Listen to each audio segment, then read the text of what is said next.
फजर की खामोशी और खूबसूरती को कभी महसूस किया है? कितना सुकून होता है। इसमें हर तरफ फजर की अजान गूंज रही होती है और जब सूरज की किरणें आहिस्ता आहिस्ता ज़मीन पर पड़ने लगती हैं, ऐसा लगता है पूरी धरती सोने से नहा गई है। परिंदे अपने रब की हम्दो सना करना शुरू कर देते हैं।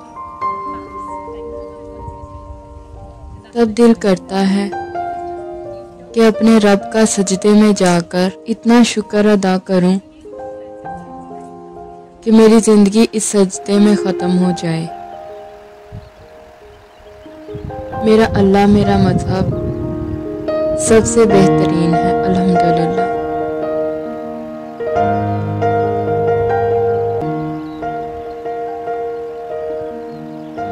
मुझे सर्दियाँ इसलिए भी पसंद हैं कि सर्दियों की खामोश फिज़ा में अज़ानों की खूबसूरत सदाएं जब कानों तक दूर दूर से पहुंचती हैं तो रूह में सुकून ही सुकून तहलील हो जाता है। खासकर अज़ान फजर और अज़ान मगरिब के वक्त यूं महसूस होता है जैसे कोई बहुत करीब से पुकार रहा हो, आओ कामयाबी की तरफ।